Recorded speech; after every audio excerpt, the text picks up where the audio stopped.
Israel और Gaza के बीच चल रही जंग में अमेरिका के साथ ईरान की एंट्री भी हो गई है। ईरान पूरी तरह से गाजा के साथ खड़ा है। वहीं अमेरिका ने इजरायल को मदद देने का ऐलान किया है। इजरायल के ऊपर हमले के लिए हमास को ईरान का सपोर्ट मिल रहा है। हमास के प्रवक्ता गाजी अहमद ने खुद इसकी जानकारी दी है। ईरान से जो तस्वीरें सामने आ रही हैं और उसके विदेश मंत्रालय की तरफ से जो बयान जारी किया गया है, वो भी इस बात की पुष्टि करते हैं कि कहीं ना कहीं हमास को ईरान की मदद मिल रही है। ईरान और इजरायल की दुश्मनी काफी पुरानी है, जिस वजह से हमास को सपोर्ट करने की बात पर यकीन भी किया जा सकता है।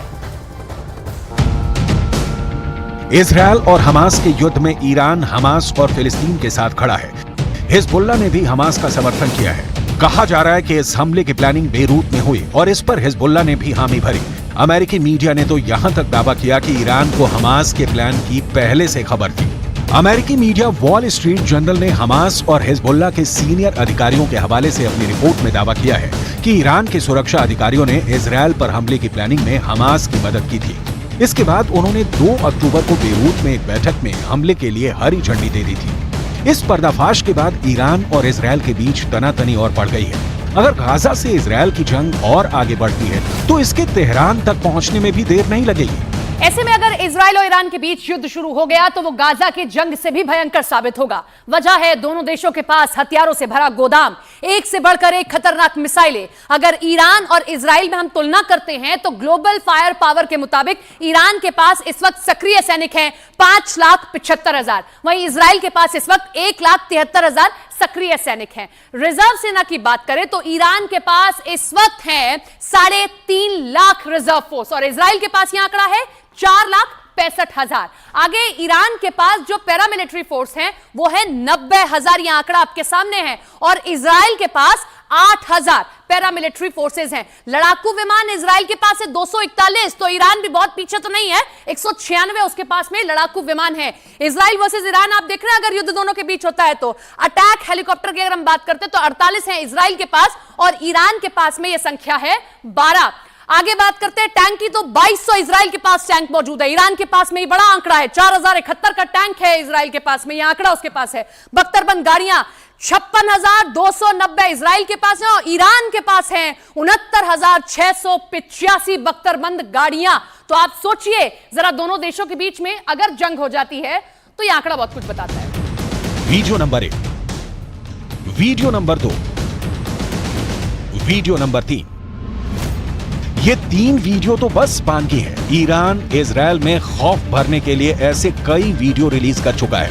ये वीडियो इजरायल के लिए किसी चेतावनी से कम नहीं है। ईरान ने इजरायल को खुली धमकी दे रखी है कि अगर उसने ईरान के सैन्य या फिर परमाणु ठिकाने की तरफ देखा तो उसके शहर तेल अवीव को तबाह कर दिया जाएगा। गाजा में चल रही जंग के बीच ईरान की मीडिया की तरफ से जारी किया गया ये वीडियो एक बार फिर ट्रेंड कर रहा है। वीडियो में दिखाया गया है कि कैसे ईरान की मिसाइलों ने मोर्चा संभाल रखा है। ईरान की मीडिया के मुताबिक इन मिसाइलों के निशाने पर इजरायल का तेल अवीव शहर था। कहा गया कि अगर ईरान के परमाणु ठिकाने पर हमला हुआ तो इजरायल का शहर तेल अवीव मलबे में बदल जाएगा। इजरायल को धमकी दी गई कि उसके हमला करने वाले विमानों को उतारने के लिए जमीन तक नहीं बचेगी। यानी अगर वो हमला करने के बाद बचकर लौट भी गए तो इजरायल में लैंड नहीं कर पाएंगे। हाल ही में ईरान ने खास परेड कर दुश्मनों को अपनी ताकत दिखाई। ईरान ने हाल ही में अपनी एक नई मिसाइल खुर्रमशहर 4 को टेस्ट करके बता दिया कि वो इजरायल को मिट्टी में मिला सकता है।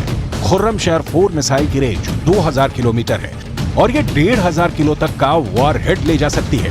खुर्रमशहर 4 इतनी सटीक है कि ये मिसाइल अपने टारगेट के 30 मीटर के दायरे में गिरती है। 13 मीटर लंबी इस मिसाइल को लॉन्चिंग के दौरान ही खत्म किया जा सकता है, क्योंकि जब ये अपने टारगेट की तरफ बढ़ती है यानी टर्मिनल स्टेज में इस मिसाइल की रफ्तार करीब 20,000 किलोमीटर प्रति घंटा होती है। इजरायल के किसी भी मिसाइल डिफेंस के लिए इसे रोकना आसान नहीं होगा। ईरान इजरायल की बरसों पुरानी दुश्मनी बहुत ही खतरनाक मुकाम पर पहुंच गई है। वजह बना है ईरान का परमाणु कार्यक्रम और ईरान की हमास के लिए हमदर्दी। दावा किया जाता है कि इसी हमदर्दी के चलते ईरान बरसों से हमास को हथियार मुहैया कराता आया है और अब भी कर रहा है। अमेरिका की United states institute of peace के मुताबिक ईरान ने पहली बार 1980 के दशक में हमास और फिलिस्तीन के साथ रिश्ते जोड़े थे। दावा किया जाता है कि उसी वक्त से ईरान हमास को धन, हथियार और ट्रेनिंग देता रहा है।